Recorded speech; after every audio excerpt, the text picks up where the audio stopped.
Ngayong gabi, mga ulap ang aking katabi, ngunit hindi ako nag-iisa, pagkat ikaw ay nandito na.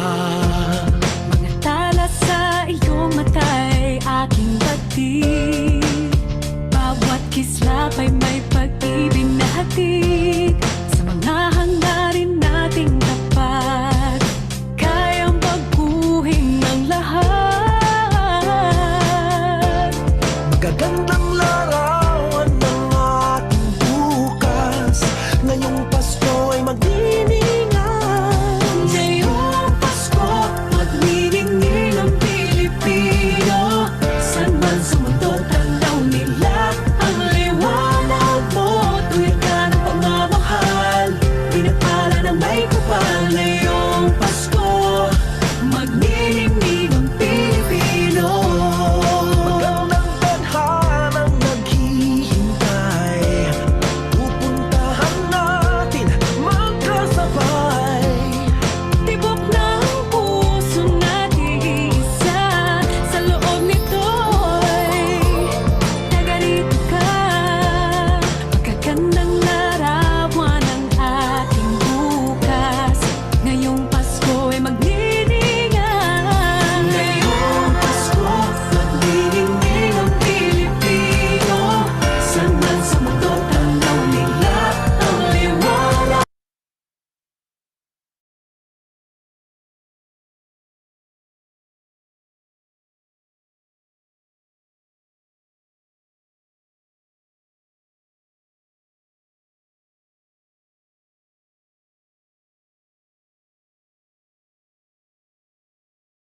Mo, tuwid ka ng pagmamahal, pinapala ng may kapal. Ngayong Pasko, magniningning ang Pilipino. Sa hirap pagginhawa, umiyak man o tumawa, malayo o malapit, tayo ay sama-sama. Tagumpay natin ay pag-iwan, Pag-iwan, wala nang panahon kung di ngayon. Ngayong Pasko, magniningning ang Pilipino. San man sa mundo, tanaw nila ang liwanag mo. Tuyan ka ng pagmamahal, pinagpala ng may kapal. Ngayong Pasko, magniningning ang Pilipino. Ngayong Pasko, magniningning ang Pilipino. San man sa mundo, tanaw nila ang liwanag mo. Tuyan ka ng pagmamahal, pinagpala ng may kapal. Ngayong Pasko, magniningning ang Pilipino. Ngayong Pasko, magniningning ang Pilipino. San man sa mundo, tanaw nila ang liwanag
ang hinahanap, may kalayuan.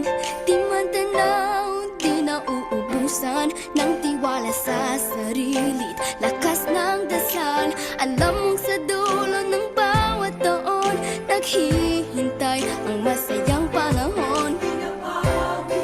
Lahat ng lumbay at paghihintay, ang damdamin ay tumatawid sa lupa, sa dagat o sa langit. Mainit na palad sa gabing malamig, pinaglalapit ng pag-ibig.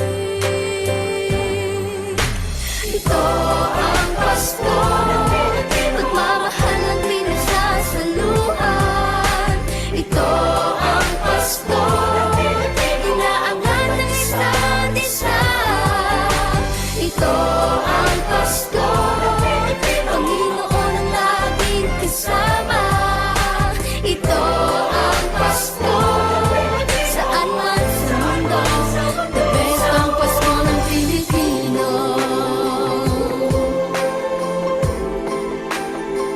Ano mang pinagdaanang may kabigatan, wala naman tayong di nakayanan. Nasaan ka man, walang maiiwanan, ang bawat isa ang ating tahanan. Damdamin ay tumatawid sa lupa, sa dagat o sa langit. Mainit na palad sa gabing malamig, pinaglalapit ng pag-ibig. Ito ang Pasko, pagmamahal ang pinagsasaluhan. Ito ang Pasko, inaangat ng isa't isa. Ito ang Pasko, Panginoon ang laging kasama. Ito ang Pasko, saan man sa mundo, the best ang Pasko ng Pilipino. Lumalaki ang bawat puso, lumalalim ang pagsasama. Sa pinakamahaba, pinakamasayang Pasko sa mundo.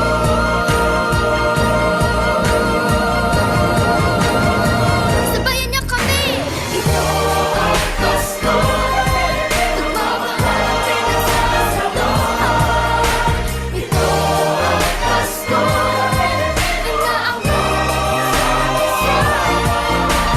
Ito ang Pasko, Panginoon ang laging kasama. Ito ang Pasko, saan man sa mundo, the best ang Pasko. Ito ang Pasko, pagmamahal ang pinagsasaluhan.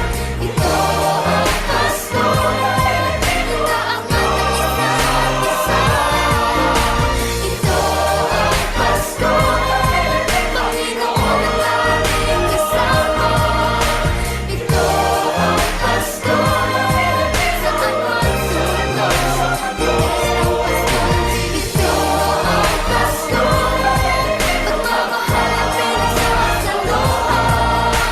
Ito ang Pasko, inaangat ng isa't.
ating buhay ang hinahanap, may kalayuan.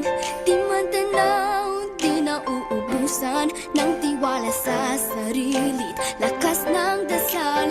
Alam mong sa dulo ng bawat taon naghihintay ang masayang panahon. Lahat ng lumbay at paghihintay, ang damdamin ay tumatawid sa lupa, sa dagat o sa langit. Mainit na palad sa gabing malamig, pinaglalapit ng pag-ibig. Ito ang Pasko, pagmamahal ang pinagsasaluhan. Ito ang Pasko, inaangat ng isa't isa.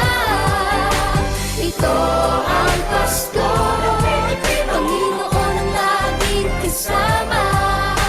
Ito ang Pasko, saan man sa mundo, the best ang Pasko ng Pilipino.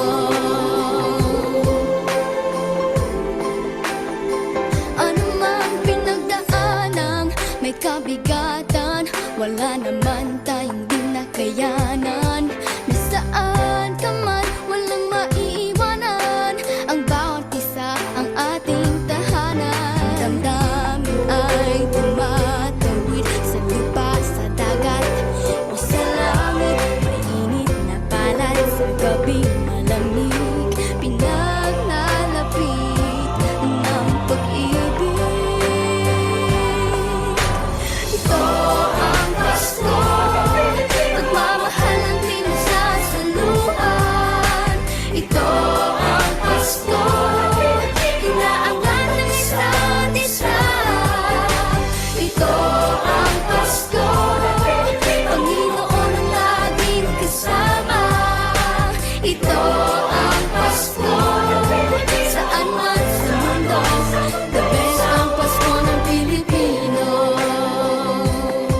Lumalaki ang bawat puso, lumalalim ang pagsasama. Sa pinakamahaba, pinakamasayang Pasko sa mundo.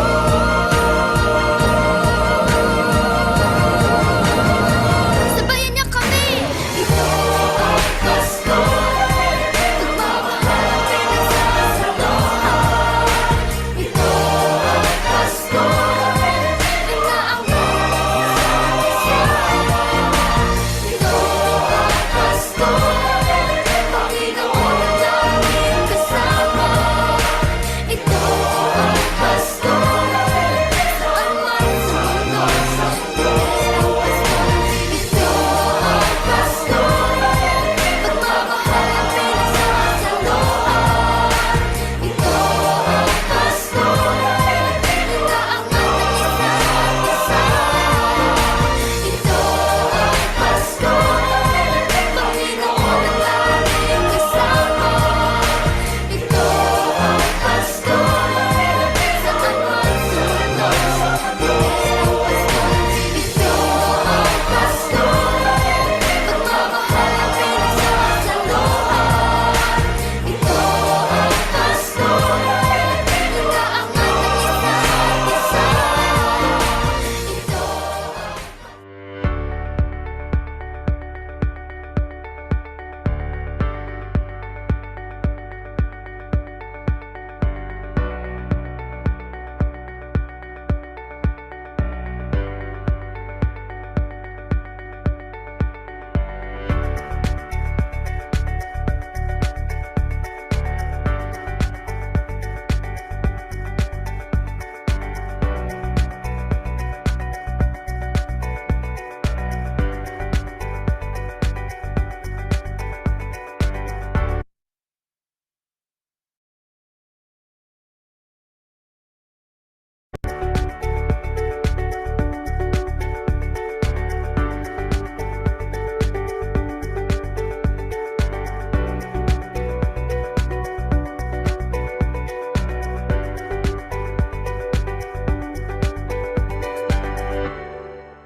Good day, ladies and gentlemen.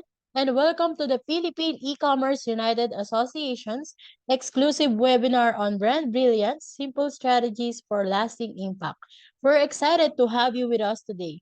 I'm your host, Nix De Leon, Operations Specialist at PEUA, and I'll be with you through this exciting and insightful session today.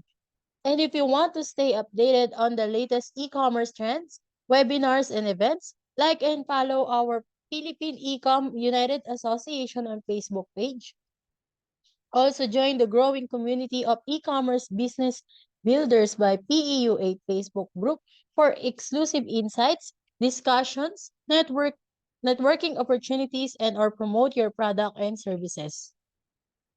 To proceed with our webinar agenda, we will have a discussion about exploring the importance of e-commerce excellence and its impact, unleashing untapped potential in e-commerce, navigating business performance acceleration, Q&A session with our resource speaker, engage directly with the expert and seek valuable insight. In a rapidly evolving digital landscape, staying ahead of the curve is not merely an option, it's a necessity. This webinar has been tailored to provide you with unparalleled expertise and transformative knowledge, empowering you to unlock the untapped potential within the realm of business and e-commerce. Let's kick off our discussion with insights from our esteemed resource speaker, Mr. Albert Dolor, the COO of Somago Philippines, the Vice President of Philippine Ecom United Association, the founder and CEO of Gopal Media Pro Inc., and Executive Advisor of St. Therese Institute of Arts and Science. Mr. Albert Dolor brings a wealth of experience and expertise in various fields, promising an enlightening session. Mr. Albert Dolor, the virtual stage is yours.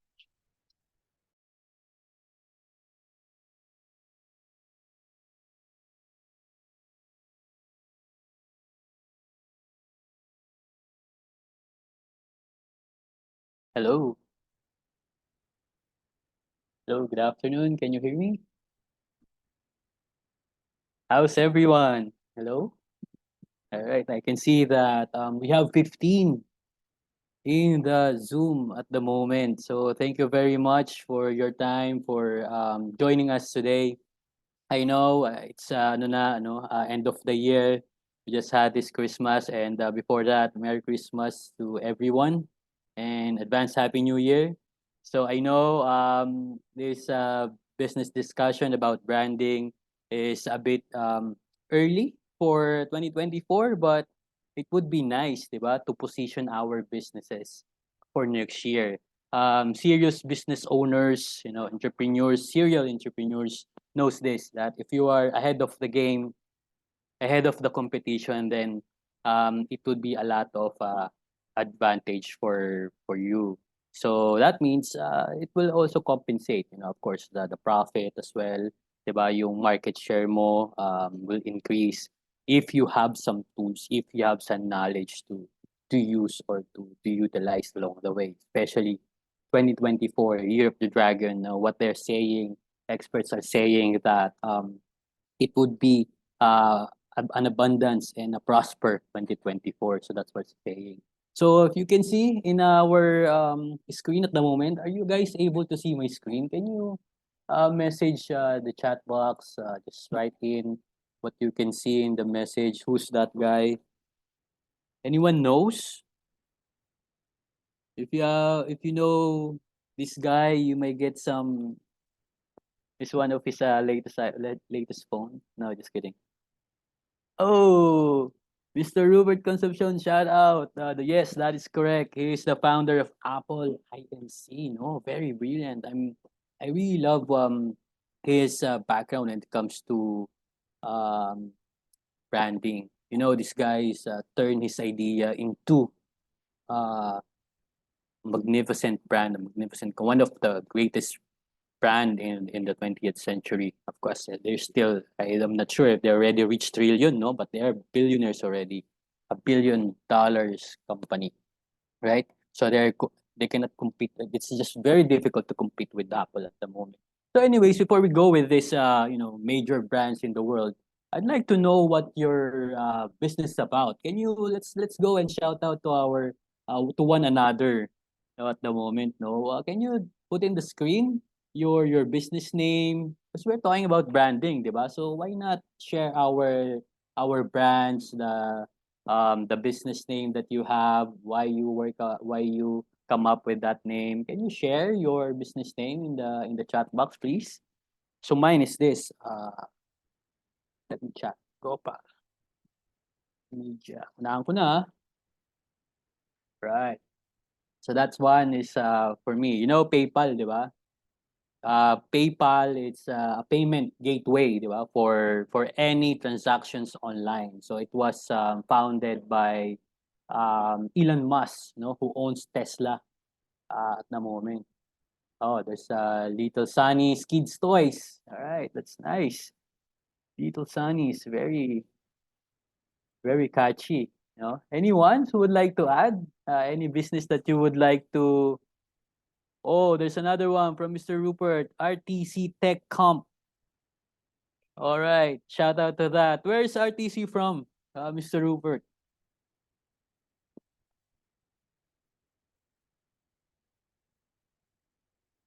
Initials from my name. All right, perfect. That's a good branding. So you see that?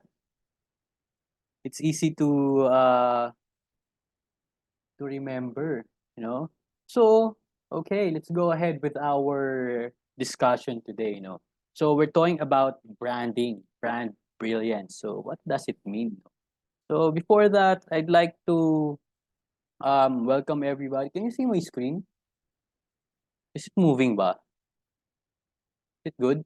Moving? No?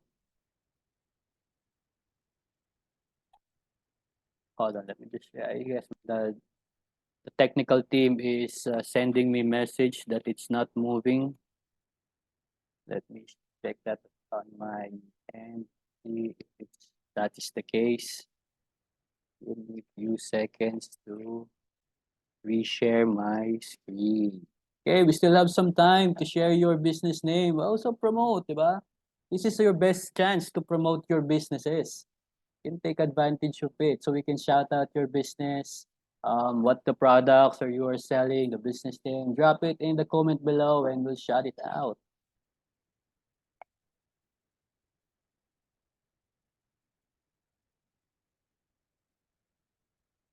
Okay. Is it moving now? Yeah, I guess it's working. Oh, there's another comment. Oh, second. See it. Yes, it's Indonesia. Okay, I think that's updated. Right. So, welcome everyone to the journey of achieving brilliant branding. So, the concept lang naman ito is what are the simplest ways that can be impactful, no? The strategies that we can use. Like for example, on this on your right hand side, 'di ba? TCL, 'di ba? They use Catherine Bernardo as an endorser of their brand, and then they're selling the products, home appliances, diba? It's very strategic.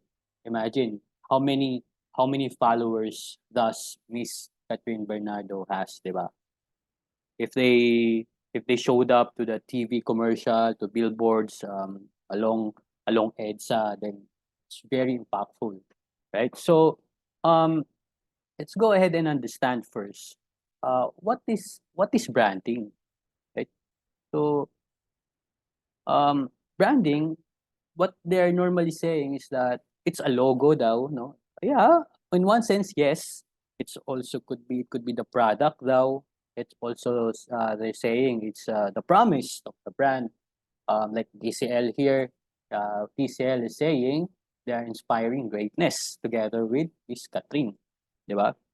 Um, it's also the impressions that you would like to have on their audience. So what is branding, no? So branding is actually the result daw. Ito it came from the Future. If you are following the Future online, they are very a big brand marketing agency in the US. So what they said, branding is not actually the logo lang.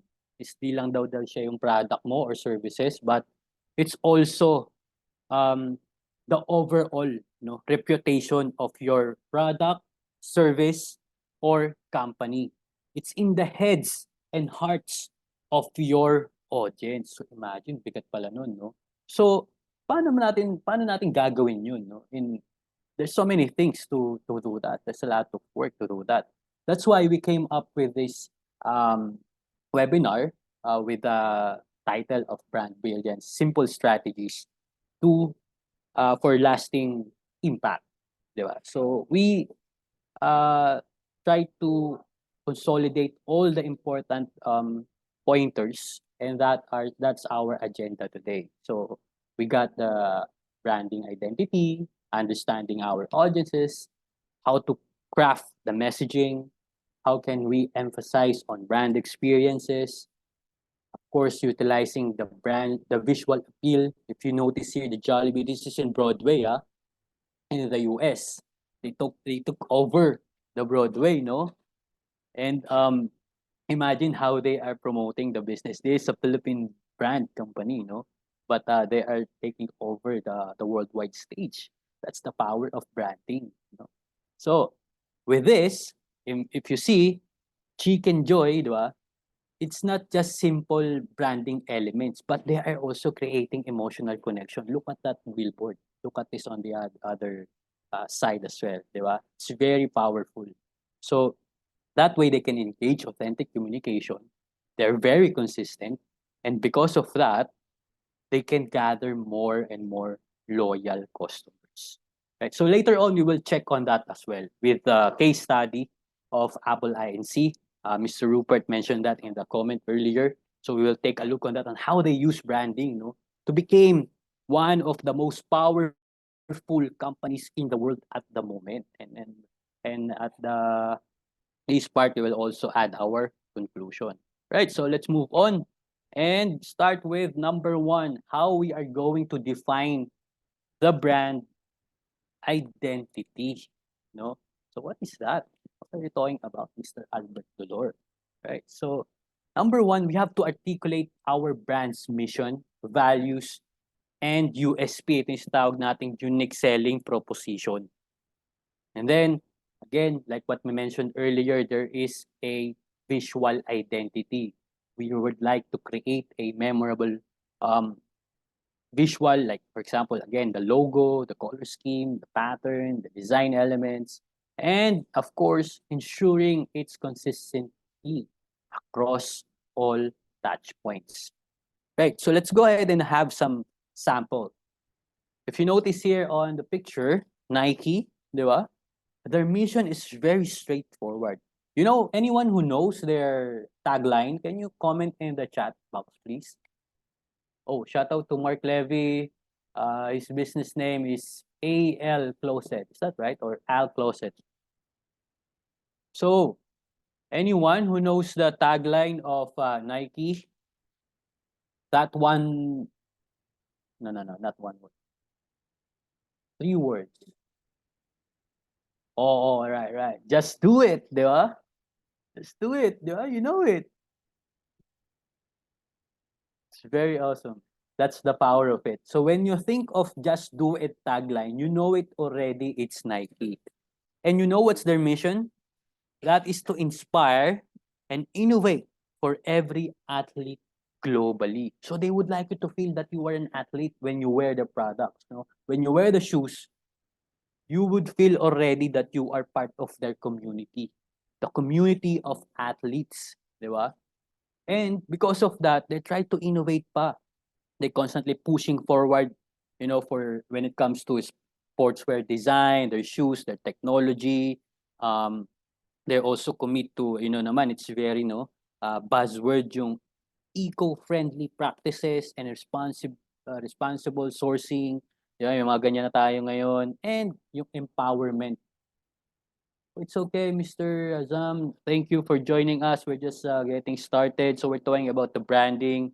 Thank you for joining. So that's the values that they're saying. No? Nike is saying that the values that they are trying to add in the world is that they are embracing diversity. They're trying to empower individuals of all backgrounds. Di ba?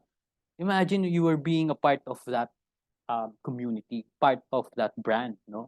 So that would tell a lot of stories, validation, di ba? So what is their unique selling proposition, sir? So their proposition is very cutting edge. The gear, di ba? It's very optimal. Yung athletic performance ng kanilang mga sapatos, ng kanilang may mga dry fit pa sila, di ba? And then yung endorsements nila, nakita nyo naman, meron silang LeBron James, meron pa silang, sino pa ba? Meron silang mga aspirational connections, Tiger Woods, Kobe Bryant, Michael Jordan, di ba? Who doesn't, di ba? Who doesn't know these big iconic people? As I mentioned, iconic branding. They are globally recognized. Imagine that logo, di ba?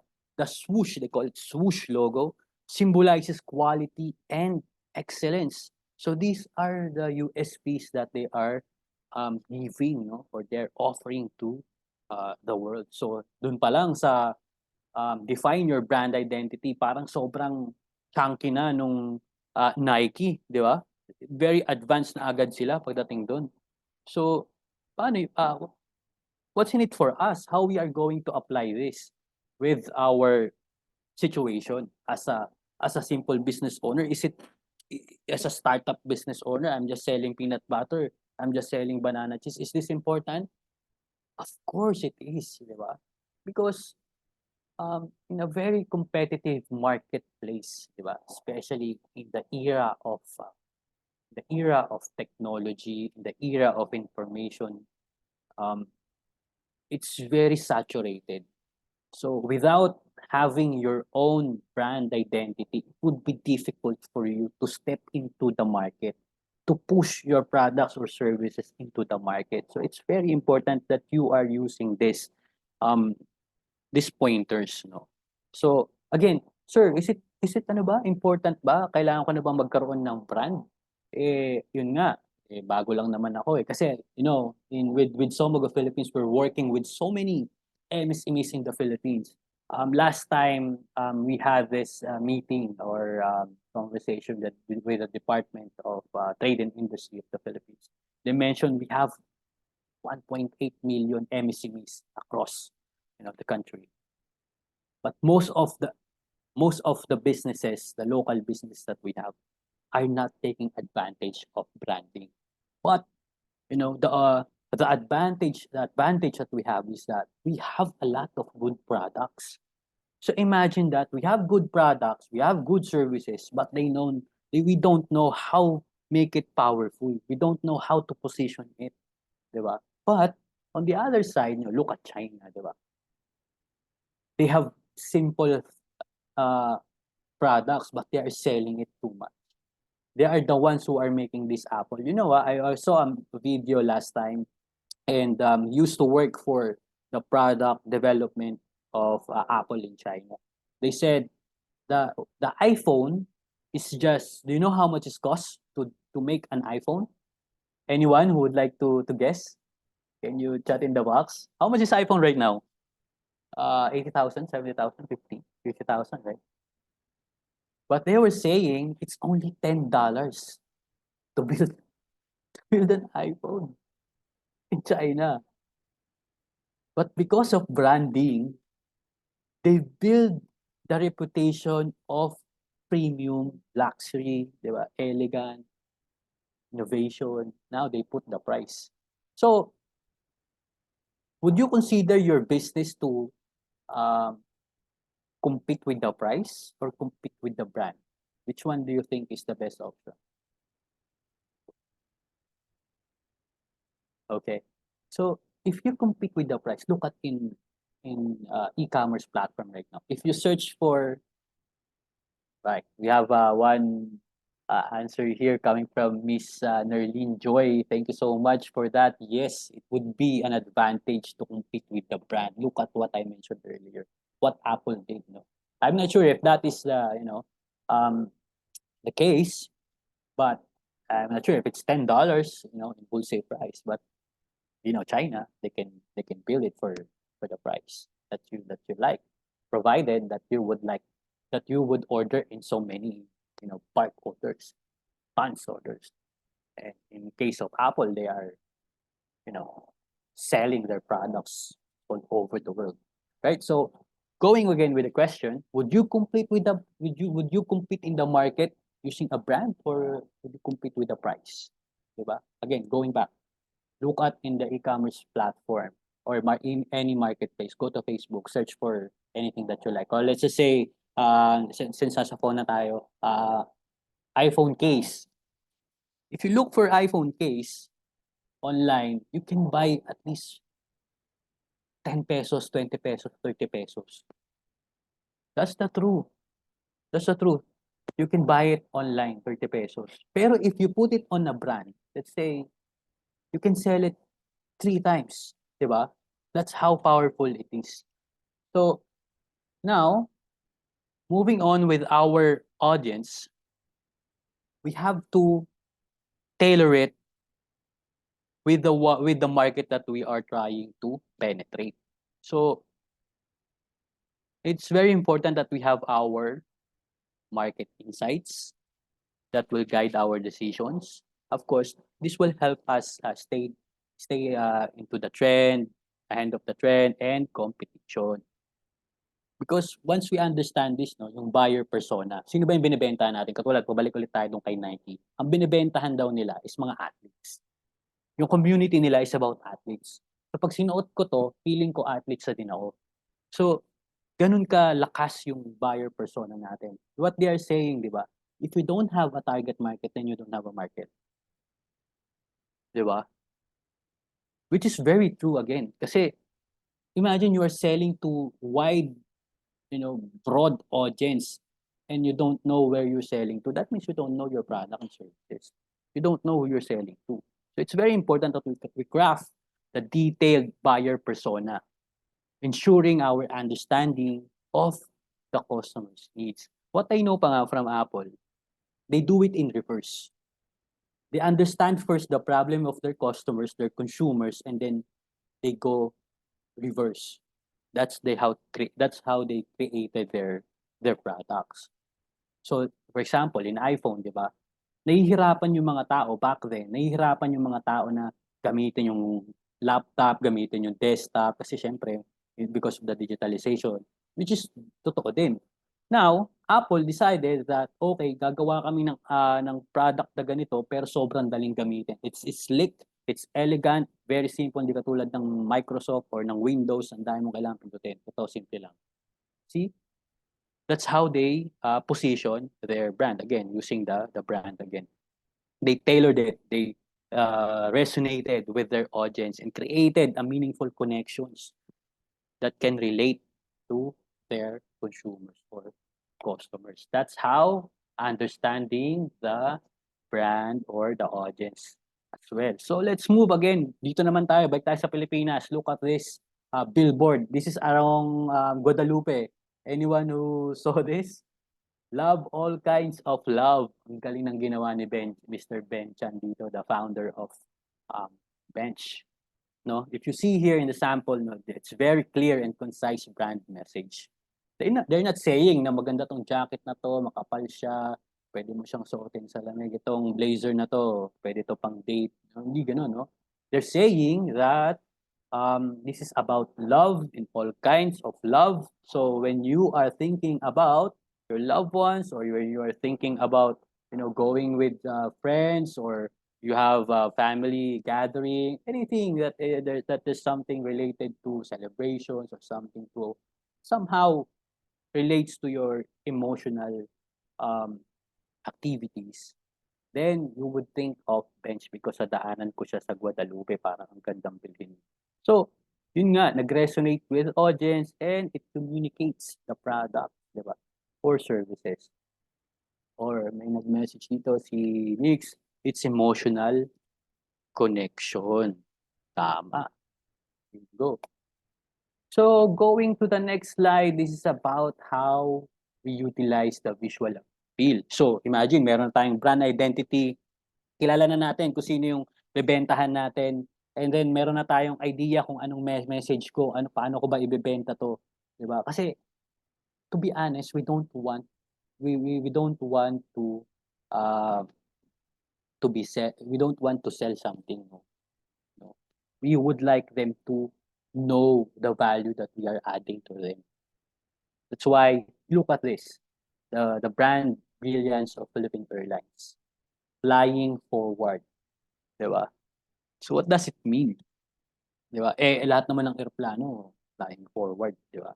But they are investing into high quality visual elements to represent their brand in a very professional photography and design. So, pag ganito yung I'm not saying na kailangan natin yung level ng business natin kailangan dapat nandun yung very high quality HD na photos. Kung ano lang yung meron tayo, okay na yun. But we have to try to make it decent, make it HD as long as possible. There's a lot of free photos online at the moment that you can use and utilize. Canva, one of that, if you would use it. There's a lot of free photos there, free editing tool that you can also take advantage because this will give your brand image, and it will also create an engaging and shareable content to your audience. Okay, so like what Miss Nix mentioned, building an emotional connections, right? Because here we're trying to develop stories. We don't want to be robotic all the time. We want something that can connect with our customers, with our clients emotionally. Because with this, we're trying to go to their human side, showcasing our uh, values, the community that, like for example, I mentioned earlier again with Nike. But comes to this, no, si Globe naman, atin ang mundo, di ba? As a Filipino, there's a lot of OFW, di ba?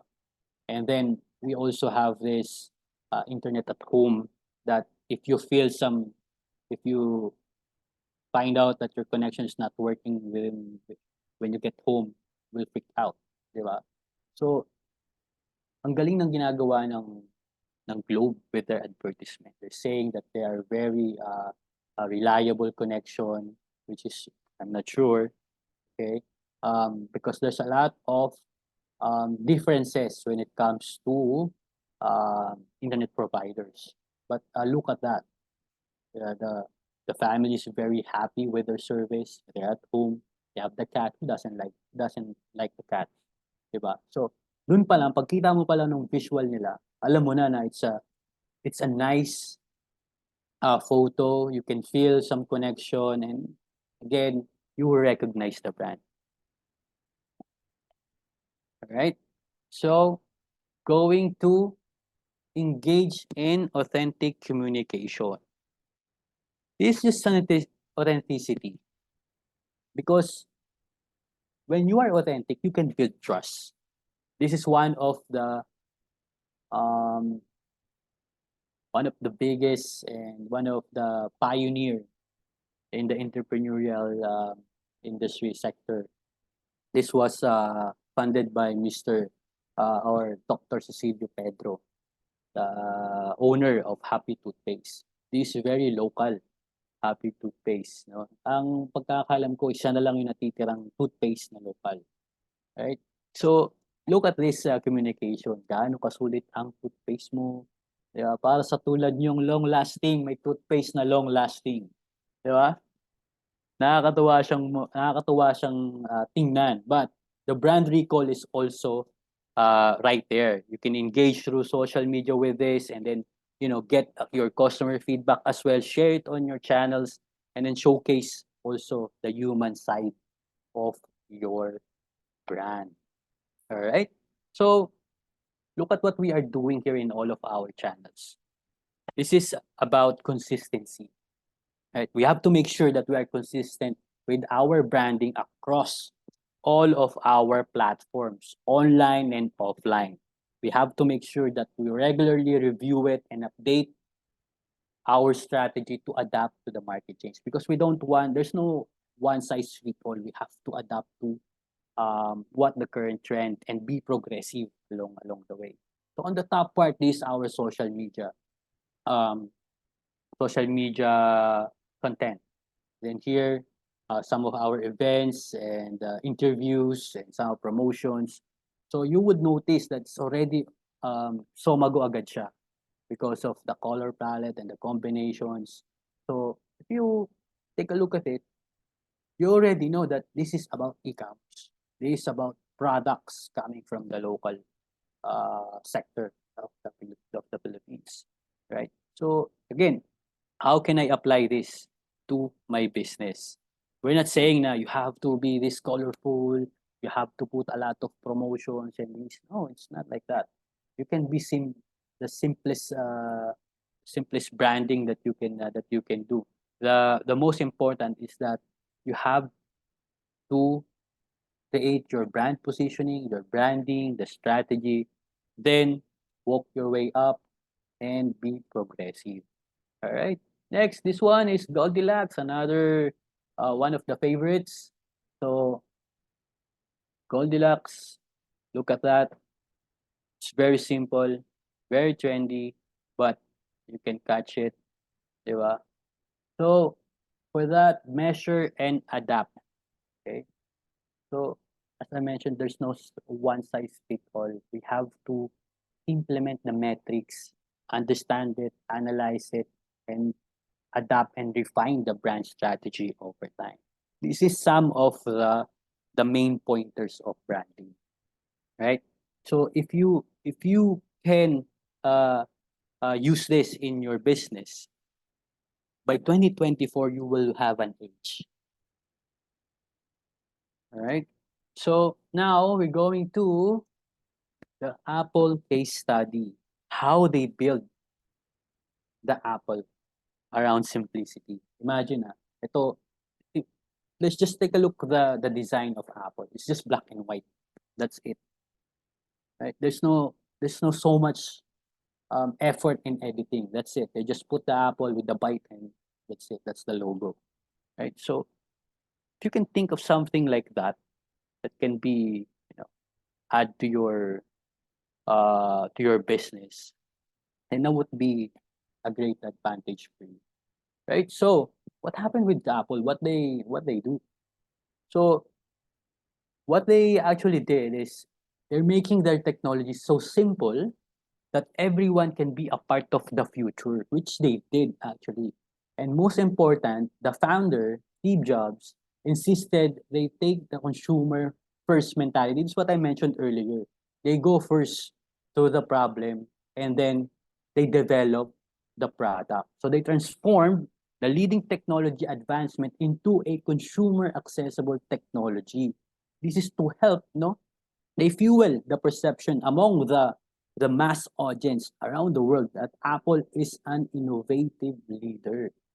So sobrang ang galing ng um, develop ng brand niya. So I have the brand idea map here. If you can take a screenshot, you can take a screenshot now. You can change some of the details here, play along with it, and maybe apply it in your business. Because if this is a very successful, strategy for Apple, then there will be some advantage, some opportunities for us as well. Because this is, it's innovation if it's tested and it's proven and it's successful. It's experimental if it's not proven and it's not there yet. There's no result. What I mean. So with this is already an innovation practice. So if you can do this in your own business, then there will be a great chance that your business will be in a better position, especially in this coming year. So let's go with the brand promise. What they did is that we think like consumers and make everything easy to use. So what they did, they make the packaging very basic, no, black lang, font, and then white box, that's it. And then they put the logo and the slogan, think differently, that's it. And then when it comes to brand story, what they're saying, technology should not be frustrating. You make it easy to do more, get more. That's That's very straightforward. That's our advertising in media. So they use the billboard, the social media channels, and all of the platforms with this story. That's it. We're not going outside that. And then when it comes to innovation ideas, they're trying to surprise the technology. They want to make it easy to use for all consumers. So they develop the product. Up until today, they're trying to develop the product. You know what? If you notice, the Apple is not so advanced when it comes to their products. The iPhone is not so good when it comes to the camera. It's not so fast. It's not the best of the world. There are other brands out there that is much better when it comes to their technology. But because of their branding, because of their story, because of their promise, they made it really like that. You know, they build that reputation, that $1 billion reputation, wherein they can command the price because of their brand, right? So when it comes the purchasing moment of the consumers, they're allowing them, no, when it comes to their shops, the consumers can try it, can feel the products without pressure. They can play along with it. You can go to the Apple store and see it for yourself. There's no pressure. You can use it. Diba? By the time, you will never know that you're already in love with it. And that's the happy experiences. So from online, offline, they did it very strategically. So they start at the consumer experience and then work back to that technology. They capture the culture and the operation. So, if you can get something out of this, then your business can be on the next level by 2024. Okay. So, okay, can you show me what are the samples of this brand idea? Right. So this what they did. They're obsessing about the consumer experience. Look at this. I think this is an old Mac. So what the founder said is that you have to start with the customer experience and work backward to the technology. Apple even believes opening your Apple product should be like unwrapping a gift. Sakto, it's Christmas, di ba? So they work they work backwards, di ba? They try to understand their customers, the problems, the needs, and then they create the technology. So what they found out, they would like to have an easy to use technology, laptop, etc., phone, whatever, iPhone wall, whatever, iWatch, like that, MP3. So they did that. So look at this box. Look at this laptop. It's just silver plated, and then that's the Apple. That's it. But you can see how it was very easy to use. They fully integrated the Apple Care support in the iPhone, the laptop, and then all the integration of Apple products can work together, work at the same time, and then even Apple allow from kids to seniors can experience the computers. Even kids right now are using iPhone. They just know it already, di ba?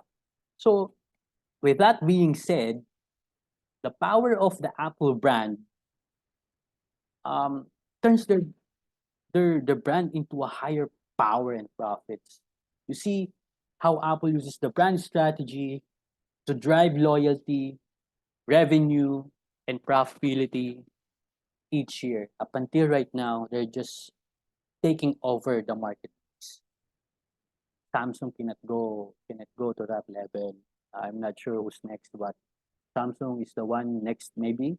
I'm not sure what happened to Nokia, but there are other brands who are trying to develop as well. But look at Apple, they just their business is like just beauty, right? So I know that's a lot of pointers to apply in the business, but if you can just pick up one or two, that's it. That's better. Maybe you can come up with a story. You can start with that, and then next thing you can add some visual, or maybe you can get some content, messaging like that, and or maybe we can just be consistent or start with the name, the reason behind the name, why you do what you do, why why you're doing your business in the first place, and be passionate about it. Okay. So, this is my last slide. What are we doing at Somago? Um, right now, by 2024, we are about to launch this e-commerce program. As I mentioned earlier, we do have this partnership with the Department of Trade and Industry, wherein we help the MSME sector to um, expand their market share, not just here in the Philippines, but also outside in Southeast Asia, starting in China. But yun nga, no, what we found out is that not everyone or not all of the businesses here is, you know, having the resources, the capacity. So we did a lot of trainings with them already. We're working with them, the capabilities with them, but still not enough. No. So what we did this year, we come up with this e-commerce program wherein we will do all the digital marketing services for the businesses who cannot, do this and maybe just decided to outsource, your e-commerce. We will do the Shopee, Lazada, Somago, so the digital marketing, social media, everything about billboards, prints, TV commercials. Will do it for you if you need it to do so. All right. So this will be next year. I hope you can see this program and be a part of it. So that's for my last slide. I hope you enjoy and at least pick something, some valuable information or knowledge that you can apply to your business. And again, Merry Christmas, Happy New Year, good luck, and have a prosperous and abundant 2024. Thanks so much.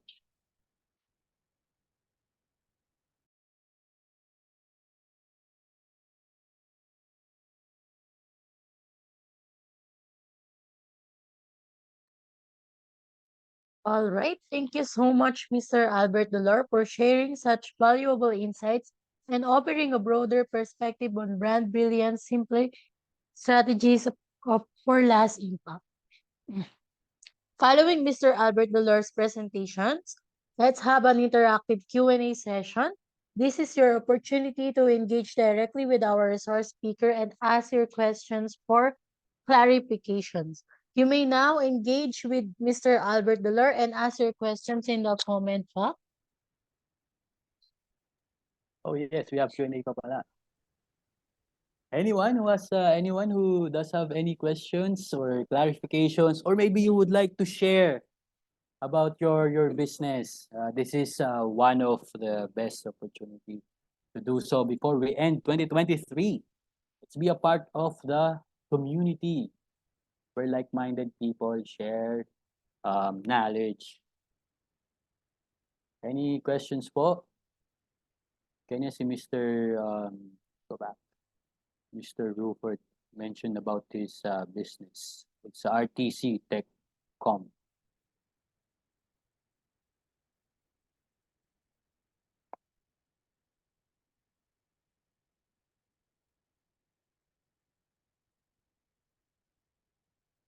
Oh, there you go. We have our first question.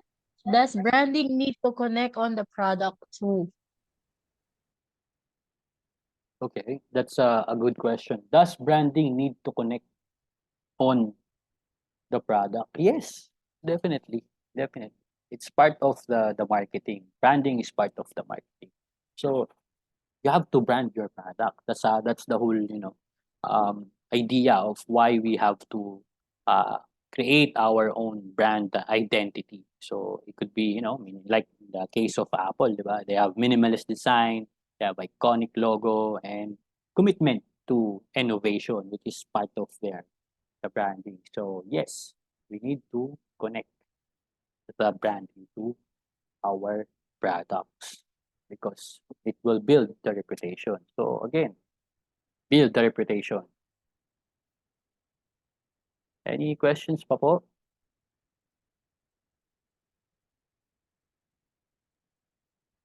All right, ayan. Our comment section is open for question and answer po. You can comment.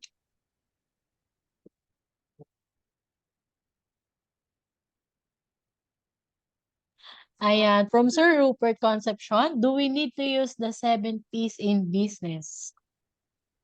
7 Ps. Yes, you have to.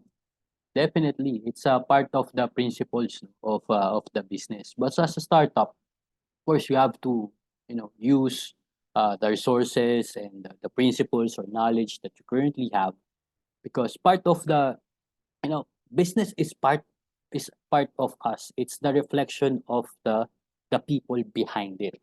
So if you have the 7 Ps, the SWOT, the all of this analysis, basically you have a deep understanding of your business.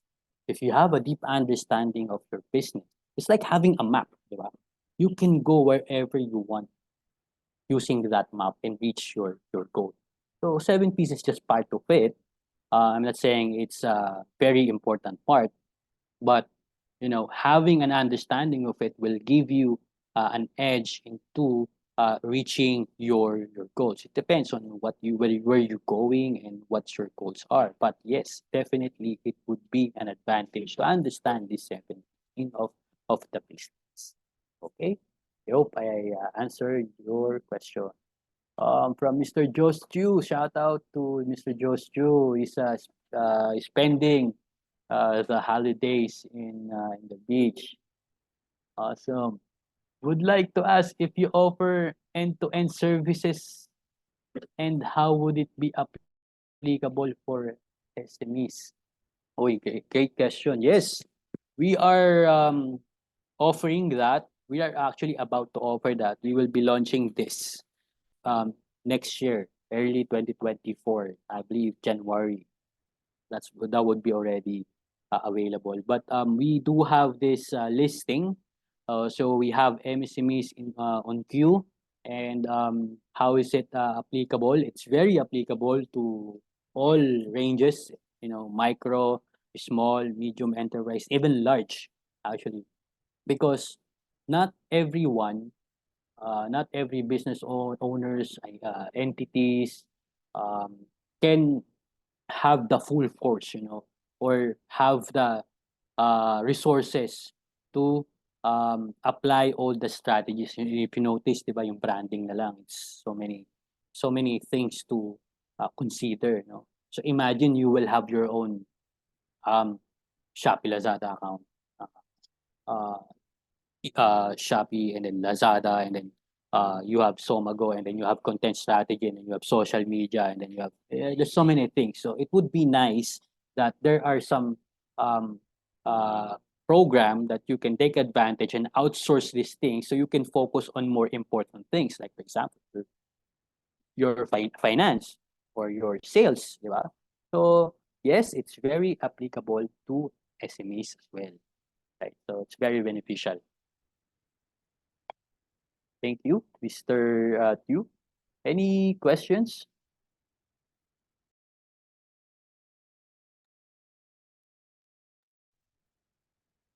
So I think there's no more questions, and Mr. Albert already answered some of your questions already. As we approach at the end of our webinar, we want to extend our heartfelt thanks to each of you, our valuable attendees, as well as our resource speaker for this month, Mr. Albert Delor, and sponsor for making this event possible. We hope you found this session both enjoyable and enlightening. And if you want to stay updated on the latest e-commerce trends, webinars, and events, like and follow our Philippine Ecom United Association on Facebook page.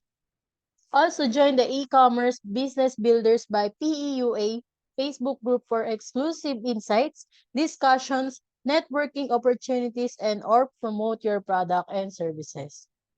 Before we end this webinar, I would like to request to all of the participants to open their camera as we will take a picture to create this wonderful memory before the year ends.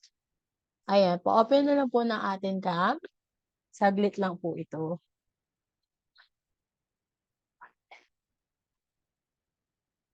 Ayan. Ayan, open na lang po natin yung camera. Saglit lang po yung ating picture taking para meron po tayong remembrance before the year ends. Ayan.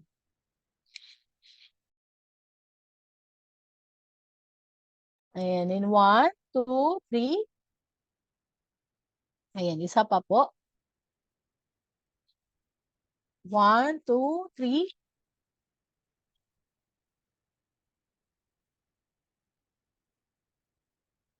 Yan, all right.